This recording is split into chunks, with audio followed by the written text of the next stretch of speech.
नमस्ते प्यारे विद्यार्थियों, मैं सोहन एक बार फिर से आपका नित्यम क्लासेस पे स्वागत करता हूं। तो प्यारे विद्यार्थियों, जैसा कि हमारा टॉपिक चल रहा था परागकण। इससे पहली क्लास में हमने क्या पढ़ा था कि पोलिनेशन क्या होता है, यानी कि परागकण क्या होता है। वो क्या होता है, परागकण का मादा पुष्प के व्रतिकाग्र पर पहुंचना क्या कहलाता है, पोलिनेशन कहलाता है। ठीक है, आज का हमारा टॉपिक रहेगा कि परागकण का व्रतिकाग्र पर अंकुरण। हमारा टॉपिक क्या रहेगा भाई, परागकण का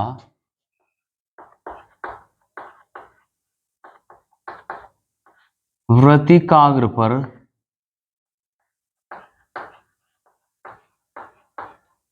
व्रतिकाग्र पर व्रतिकाग्र पर अंकुरण। ठीक है, अब मैं थोड़ा डायग्राम बना लूं ताकि आपको आसानी से समझ में आ जाए। दोबारा फिर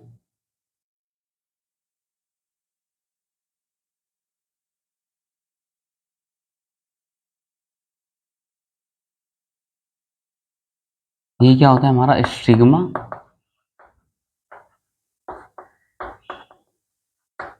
स्टाइल ओवरी। इस ओवरीज के अंदर हमारा क्या होता है, ओव्यूल्स। और इस ओव्यूल्स के अंदर क्या होता है, हमारा भ्रूण कोश।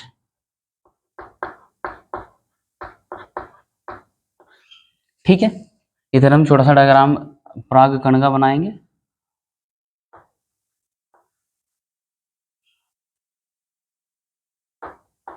ये क्या होती है हमारी एक्साइन,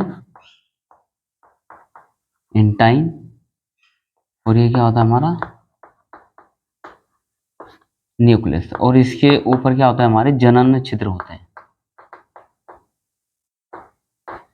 यानी कि कल मैंने आपको बताया था कि परागकण का मादा पुष्प के व्रतिकाग्र यानी कि स्टिग्मा पर पहुंचना क्या कहलाता है, पोलिनेशन कहलाता है। आज हम क्या करेंगे, हमारे परागकण का व्रतिकाग्र पर अंकुरण। ठीक है, तो जैसे ही ये परागकण, माध्यम कुछ भी रहा हो, चाहे हमारा परागकण ये हवा के द्वारा, वायु के द्वारा जाए, चाहे जल के द्वारा जाए, चाहे किसी पक्षी द्वारा जाए, कीट द्वारा जाए, या किसी भी मनुष्य द्वारा यहाँ तक पहुंचे, तो जैसे ही ये परागकण यहां स्टिग्मा पर पहुंचता है, तो इस स्टिग्मा से ये कुछ क्षकीय तरल पदार्थ अवशोषित करके, ये अवशोषित करके क्या हो जाता है, ये फूल जाता है। उस दौरान यहां से इंटाइन से क्या निकलती है, हमारी जर्म ट्यूब निकलती है। जर्म ट्यूब यानी कि क्या होती है, पराग नली। पराग नली का निर्माण होता है।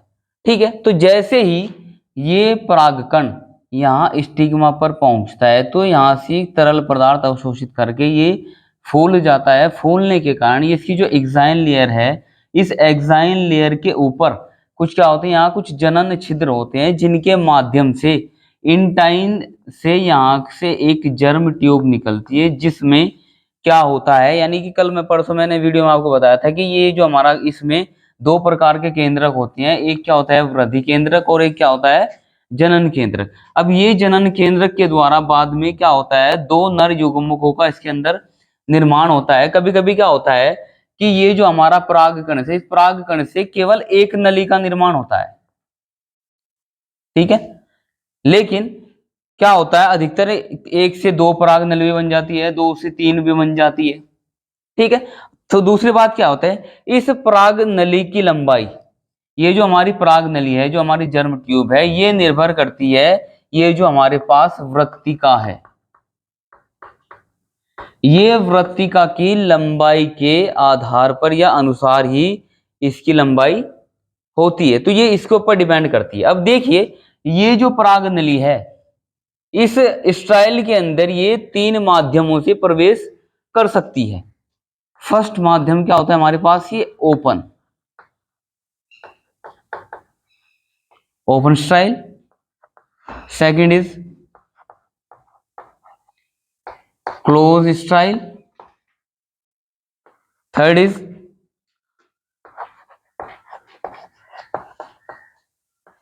हाफ क्लोज स्टाइल यानी कि वृत्तिका। जब अब देखिए ये जो हमारा प्रारंभिक प्रकार का जो हमारा ओपन स्टाइल है, इसमें क्या होता है कि जब ये पराग नली यहां एंटर करती है, यहां, तो जैसे ही मैं आपको बता रहा था, जैसे ही हमारा परागकण इससे पराग नली निकलकर यहां पर एंटर करती है यहां पर, तो जब ये इसे ओपन मिलती है, यानी कि जब ये पूरी साफ होती है, इसमें कोई बैरियर नहीं होता, तो उस प्रकार की स्टाइल को हम क्या बोलते हैं भाई, ओपन स्टाइल। क्या बोलते हैं इसको हम, ओपन स्टाइल बोलते हैं। और ये पेपर वेसिकुल में पाई जाती है।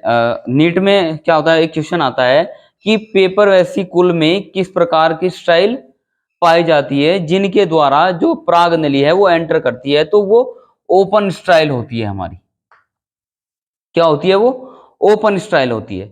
बात करते हैं हम हाफ यानी कि आधी खुली और आधी क्लोज स्टाइल की। इसमें क्या काम करते हैं हम, ये इसमें क्या होता है, जब पराग नली इसमें एंटर करती है तो ये कुछ बंद होती है, कुछ ये खुली हुई होती है।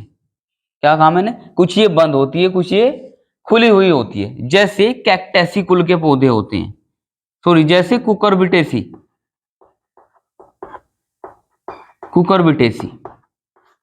ठीक है। तो कुकरबिटेसी कुल के पौधों में ये जो हमारी होती है, ये आधी खुली और आधी बंद होती है। अब हम बात करते हैं क्लोज स्टाइल की।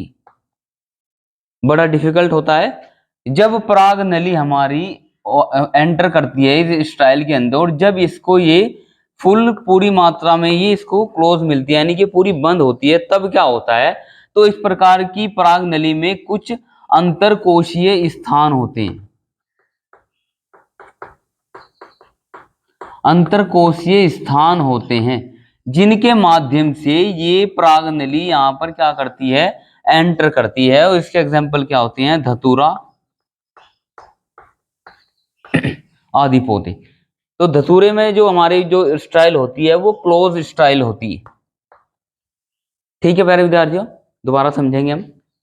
ये जब ये परागकण यहाँ पर बस्ट होता है, यानी कि जब यहाँ पर पहुंचता है, तो यहाँ से एक ये तरल पदार्थ अवशोषित करके फूल जाता है, और ये जो हमारी एक्साइन लेयर है ये थोड़ी फट जाती है, और यहाँ से इसके जनन छिद्रों से होता हुआ एक पराग नली का निर्माण होता है। किससे, इंटाइन लेयर से। ठीक है, पराग नली के अंदर दो नर युग्मक होते हैं। बात समझ आ गई। अब देखिए हो गया है। अब हमारा सेकंड क्या रहेगा,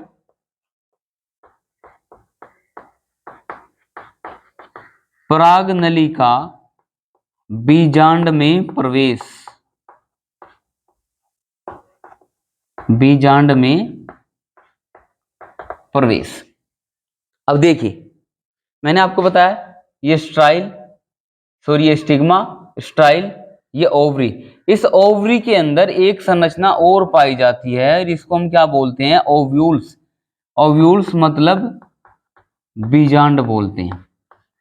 क्या बोलते हैं हम, बीजांड बोलते हैं। अब अगर हम बीजांड का थोड़ा डायग्राम बनाए तो ये कैसा बनेगा, समझने की कोशिश करते हैं हम इसको अभी।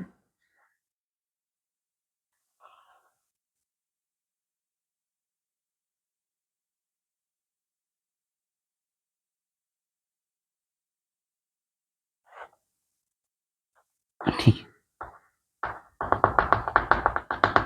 ठीक है, ये हमारा बीजांड होता है। अब देखिए जब ये पराग नली पहुंचती है बीजांड के पास, यहां पर इसके तीन एंड होते हैं। एक होता है हमारा माइक्रोपाइल एंड, ये ऊपर होता है हमारा चलाजा एंड,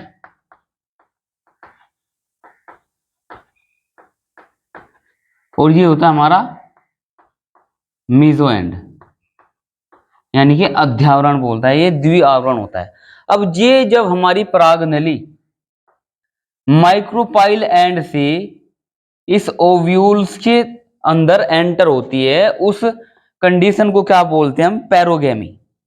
जब ये माइक्रोपाइल एंड से एंटर करती है उसको क्या बोलते हैं हम, पैरोगैमी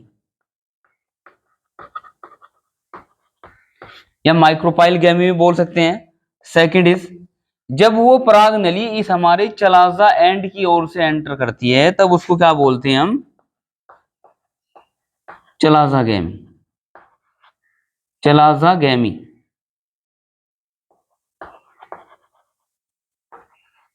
ठीक है। और जब वो पराग नली हमारी इसके अध्यावरण को तोड़ती हुई, यानी कि जो लेयर होती है इंटिग्यूमेंट, इसको तोड़ती हुई इस भ्रूण कोश के अंदर एंटर होती है तो उस कंडीशन को हम क्या बोलते हैं भाई, मीजोगैमी बोलते हैं। दोबारा फिर समझिएगा आप, मैंने आपको बताया कि जैसे ही हमारा परागकण यहाँ पर क्या होता है, आके बस्ट होता है तो ये यहाँ से कुछ तरल पदार्थ अवशोषित करके क्या हो जाता है, ये फूल जाता है। फूलने के बाद क्या होता है, इसके इंटाइन लेयर से पराग नली का निर्माण होता है जो जनन छिद्रों द्वारा बाहर निकलती है। और ये पराग कण या जो हमारी पराग नली ये तीन तरीके से एंटर कर सकती है इस स्टाइल में। इसको तीन प्रकार की स्टाइल होती है यहाँ पर, एक ओपन स्टाइल, एक close style, half close style. यानी कि जब वो पराग नली उसको ओपन मिलती है, पूरी खुली हुई मिलती है तो उस स्टाइल को क्या बोलते हैं हम, ओपन स्टाइल। ये पेपर वेसिकुल में पाया जाता है। नेक्स्ट होती है हमारी क्लोज स्टाइल। जब ये पराग नली पूरी क्लोज होती है तब पराग नली इसके अंतरकोशीय स्थान से एंटर करती है तो उसको क्या बोलते हैं हम, क्लोज स्टाइल। और ये धतूरा पौधे में ये पाई जाती है। नेक्स्ट, आधी बंद और आधी खुली हुई स्टाइल। ये किसमें होती है, ये होती है हमारी कुकुरबिटेसी कुल के पौधे में, यानी कि ये कुछ हाफ खुली हुई होती है और कुछ ये बंद होती है। बात समझ आ गई। अब देखिए, जैसे ही पराग नली हमारी स्टाइल से होती हुई यहाँ ओव्यूल्स के पास पहुंचती है, किसके पास, ओव्यूल्स के पास पहुंचती है। ये हमारा ओव्यूल्स का डायग्राम है, जस्ट लाइक दैट, ये ओव्यूल्स का डायग्राम है। इस ओव्यूल्स के अंदर हमारा क्या होता है, भ्रूण कोश होता है। क्या होता है, भ्रूण कोश।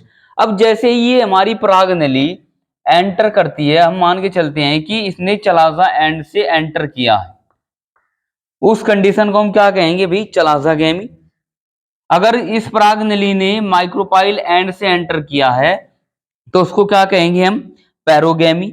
और अगर उस पराग नली ये अध्यावरण को तोड़ती हुई, इस अध्यावरण को तोड़ती हुई इस भ्रूण कोश में एंटर करती है तो उस कंडीशन को हम क्या कहते हैं भाई, मीजोगैमी होते कहते हैं। क्या कहते हैं भाई, इसको हम मीजोगैमी कहते हैं। बात समझ आ गई। अब देखिए नेक्स्ट पढ़ते हैं। अब हमारा टॉपिक क्या रहेगा भाई, नेक्स्ट, जब पराग नली हमारी एंटर हो गई भ्रूण कोश के अंदर, ठीक है। अब देखिए भ्रूण कोश में क्या क्या संरचनाएं पाई जाती हैं।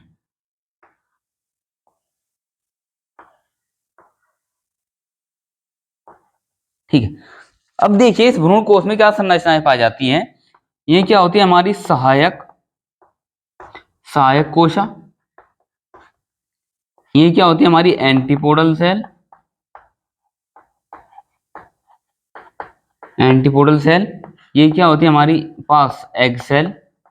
और बीच में क्या होता है हमारा, ये द्वितीय केंद्रक होता है,